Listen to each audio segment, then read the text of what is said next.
So this is part number 4 of Napoleon Hill's Law of Success.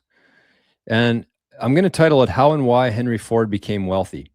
Henry Ford's one of the guys that's studied meticulously throughout this book. It's kind of based around Henry Ford. The author here, Napoleon Hill, gave a lot of credit to Henry Ford throughout the book here. Henry Ford, Dale Carnegie, Thomas Edison, the Firestone dude, Wrigley, the Wrigley gum. There was a lot of these people. So what Napoleon did for about 20 years is he looked at 100 people or more than 100 people who were unusually successful and tried to figure out why. And he created this book called Laws of Success. And we're going to be talking about how and why Henry Ford became wealthy, which kind of ties into what we've been talking about here. So we'll listen to this, we'll discuss it, and we have kind of an interesting thought experiment that we're going to talk about after. It's about 4 minutes of reading here. So this is the Law of Success, part 4, and talking about how and why Henry Ford became wealthy. Lack of such harmonious coordination of effort is the main cause of practically every business failure. An interesting experiment was conducted by this author in collaboration with the students of a well-known college. Each student was requested to write an essay on how and why Henry Ford became wealthy. Each student was required to describe, as a part of his or her essay, what was believed to be the nature of Ford's real assets, of what these assets consisted in detail. The majority of the students gathered financial statements and inventories of the Ford assets and used these as the basis of their estimates of Ford's wealth. Included in these sources of Ford's wealth were such as cash in banks, raw and finished materials in stock, real estate and buildings, goodwill, estimated at from 10 to 25% of the value of the material assets. One student out of the entire group of several hundred answered as follows. Henry Ford's assets consist, in the main, of 2 items, viz., 1. Working capital and raw and finished materials. 2. The knowledge gained from experience of Henry Ford himself, and the cooperation of a well-trained organization, which understands how to apply this knowledge to best advantage from the Ford viewpoint. It is impossible to estimate with anything approximating correctness the actual dollars and cents value of either of these 2 groups of assets, but it is my opinion that their relative values are: the organized knowledge of the Ford organization, 75%, the value of cash and physical assets of every nature, including raw and finished materials, 25%. This author is of the opinion that this statement was not compiled by the young man whose name was signed to it, without the assistance of some very analytical and experienced mind or minds. Unquestionably, the biggest asset that Henry Ford has is his own brain. Next to this would come the brains of his immediate circle of associates, for it has been through coordination of these that the physical assets which he controls were accumulated. Destroy every plant the Ford Motor Company owns, every piece of machinery, every atom of raw or finished material, every finished automobile, and every dollar on deposit in any bank, and Ford would still be the most powerful man, economically, on earth. The brains which have built the Ford business could duplicate it again in short order. Capital is always available, in unlimited quantities, to such brains as Ford's. Ford is the most powerful man on earth, economically, because he has the keenest and most practical conception of the principle of organized knowledge of any man on earth, as far as this author has the means of knowing. Despite Ford's great power and financial success, it may be that he has blundered often in the application of the principles through which he accumulated this power.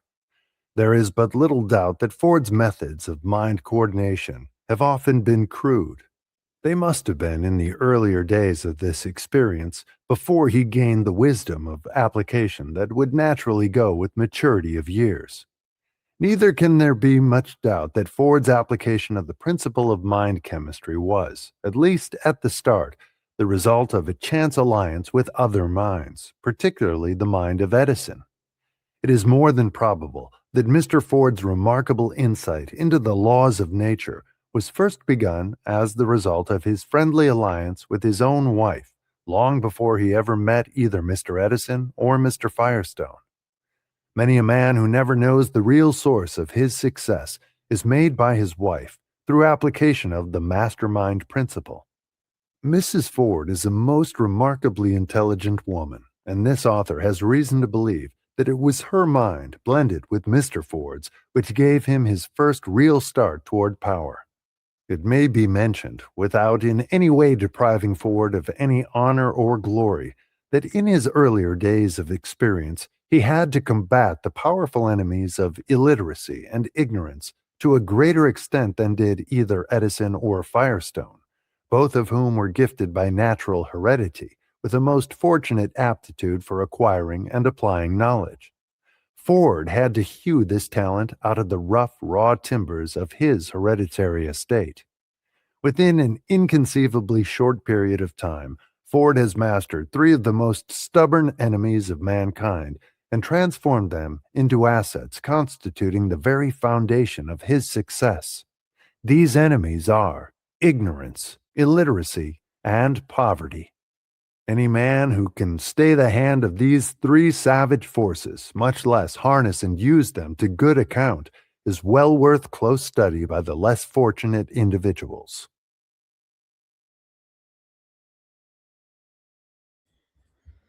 All right. So what did we get from that one? Well, organized knowledge. So that 75% of the assets that Henry Ford had were organized knowledge. So one of the themes we've been talking about here is harmony. And if you think about the knowledge that he had accrued through the years, plus the people in his close circle, people like Thomas Edison, Firestone, and the other executives, you'd probably say, at the Ford Motor Company, plus his wife. So it's one of those things where nothing great is ever built with one person individually. There's always a team of people, whether it is a team at Ford, the wife, different people, kind of thought leaders, in this case, Thomas Edison being one. But organized knowledge and being able to apply that. So it said the biggest asset Henry Ford had was his own brain. Next to this would come the brains of his immediate circle of associates. And the other part I liked about this said capital is always available in unlimited quantities to such brains as Ford's. And I was listening to a podcast last night with Alex Hormozi and Tony Robbins. I don't know how many people would have watched that or not, but pretty interesting conversation they had. But one of the things that Tony Robbins talked about was when he was 40 years old, he got divorced. He divorced from his wife, and he was really worried about the aftermath of that and the fallout. Obviously financial reasons, but also for just starting from scratch was the term that he used.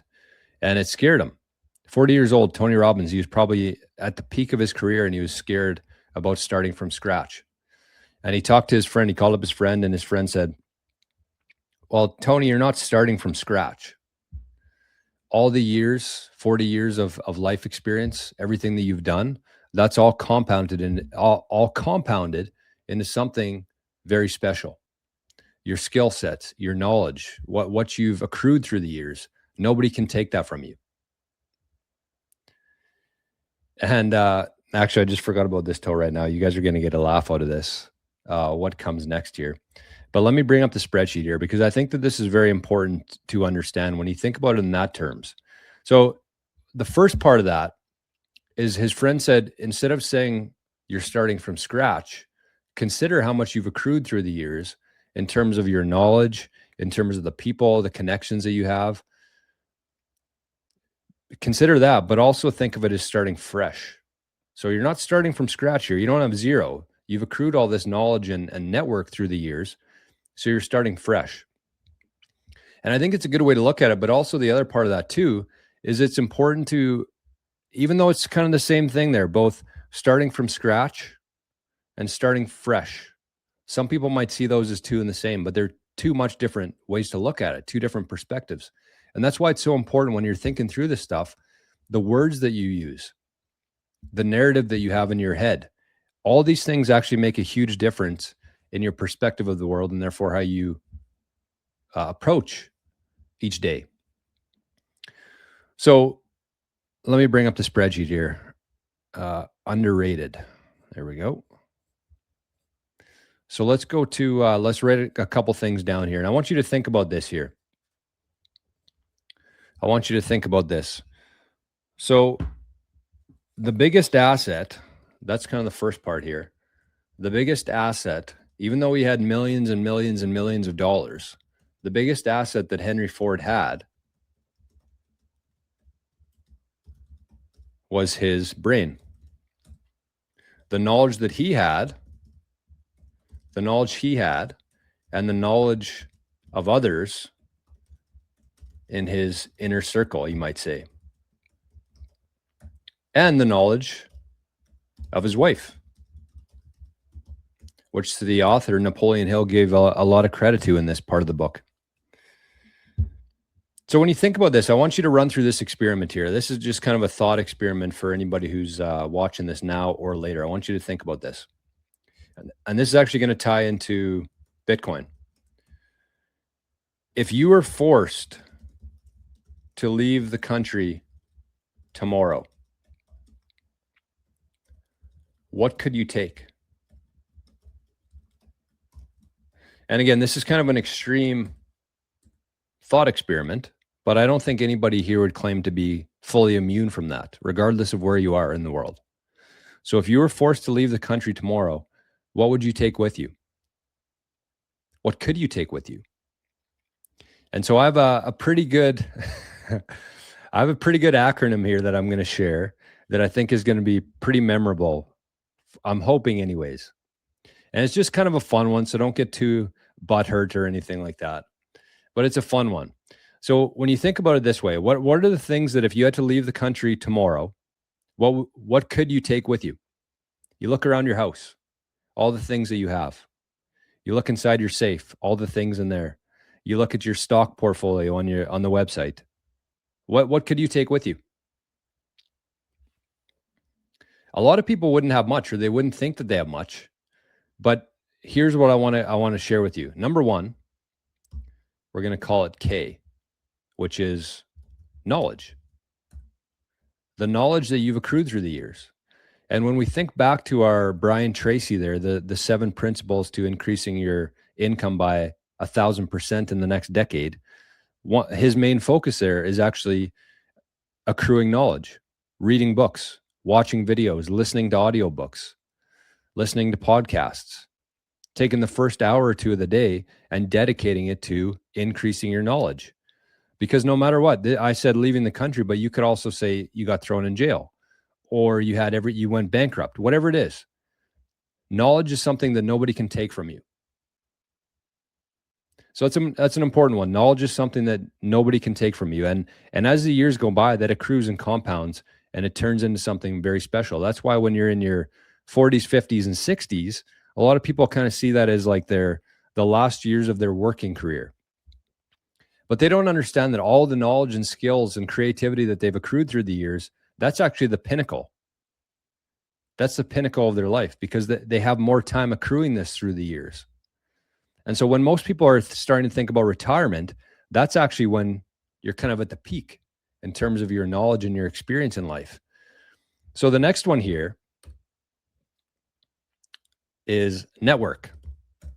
So the people that you know, the numbers in your phone, and even if you got your phone taken away from you couldn't take it on an airplane, you would probably find a way to still get in touch with a lot of people that you met through the years. And that's another thing that also compounds and accrues over time, just like your knowledge. Your network grows over time. You might meet somebody in Texas, you might meet somebody in Mexico, you might meet somebody down the road from you, but your network, the more people you know, there's that the saying that I'm sure everybody knows here, but your network is your net worth. Again, nobody can take that from you. Even if they take your phone and some of your phone numbers get lost along the way, you're still going to have those contacts by conversations you've had, and nobody can take that from you. Next one here. O, which is other people's knowledge. So it's the same kind of thing here. So you might even call this knowledge / your experience from things that you've done in your life, but you can also lean on other people as well, like Napoleon Hill, like Henry Ford, like Thomas Edison. You can use other people's experience and knowledge, and you can add that to yours, and nobody can take that from you. And the last one here is B. B for Bitcoin. And again, this channel is not about Bitcoin. The underrated channel is not about Bitcoin. It's about sound money. It's about storing the value that you've added to the world and got back in return for that, storing that effectively and efficiently so that nobody can debase you.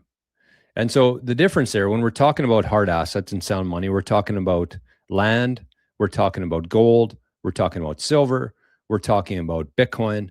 But in this case, Bitcoin is actually the only asset that you can take with you if you had to leave the country tomorrow, because you can't take 1,000 ounces of silver on an airplane. You can't take 500 ounces of gold on an airplane. You can't take a plot of land that your family's owned for 100 years on an airplane. You can take a book and you can write 12 words in that book every 50th page, and you can bring that book on the airplane. When that airplane lands, you get out and you take those 12 words, you put it into a Bitcoin wallet, and all of a sudden, everything that you have, all the capital that you put into Bitcoin, you still have. So that's why I love this concept here of thinking about things that if you had to leave the country tomorrow, what you could take with you, because these are things that this is just a good thought experiment, but it's another way of putting it is these are things that nobody can take from you. And these are the assets that you should focus on accruing. And bonk. I mean, yeah, we could use bonk, but I think that people will remember this. It's memorable. Knob. Knowledge, network, other people's knowledge, and Bitcoin. Those are the things that nobody can take from you. And these are the things that you should be trying to accrue over time.